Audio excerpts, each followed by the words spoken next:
我现在赶场买一点菜，因为今天中午有人吃饭嘛，家里面一点菜也没有了。再来买一点这个猪肉，买了一条这个白鲢鱼，因为它这里只有白鲢鱼了，今天逢场没有花鲢。4斤3两。最近刚刚过完年哈，赶场的人都没有，并且卖菜的人也特别的少，好多东西都没有卖。今天家里面拆房子，我现在开始煮饭了，已经比较晚了，10点钟了。简单的煮几个菜嘛，因为请了一些对象的邻居帮忙。现在有点忙哈，真的是来不及了。这个是鱼，都不炸了，直接活剁。这个小朋友一点都不怕辣哈，已经开始偷吃菜了。我拌的这个豆皮木耳，红油味的。再忙的话，调料还是要准备齐，不然做出来不好吃。泡海椒肚鱼。我会慢慢长大，在日月星辰下，偶尔和草木说话，然后乘着风啊，散落海角天涯，落入土壤生根发芽。我会慢慢长大，在日月星辰下，偶尔和草木说话，然后乘着风啊，散落海角天涯，落入土壤生根发芽。我会慢慢长大，在不许打哥哥了，听到没有？偶尔和草木说话。这边这一锅里面煮的是辣猪脚和辣鸡的汤锅。有黄豆、竹笋，等一会儿加点土豆进去，安逸得很。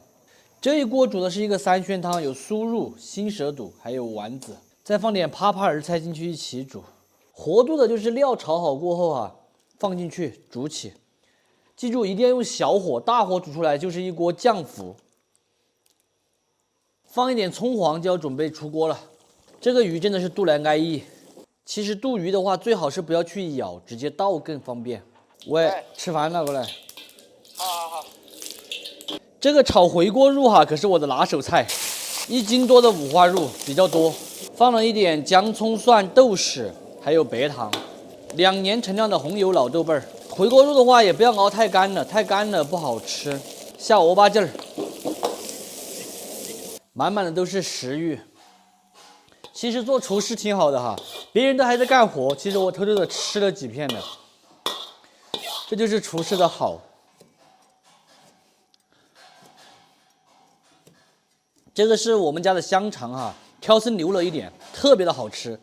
今天这一碗菜是最安逸的，辣猪脚、辣鸡的汤锅，还是要撒点葱花点缀哈才安逸哈。3鲜汤巴适得很。吃饭了是不是？吃饭了才能呐。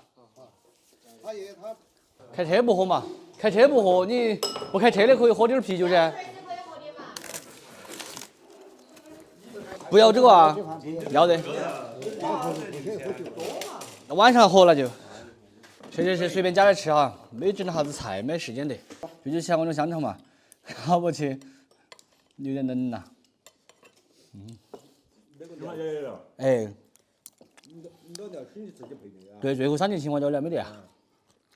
对，还是真的冷啊！我弄个猛火灶过来就快点。他那个不是买点剩下的有什么？那你就大家话就把说明了。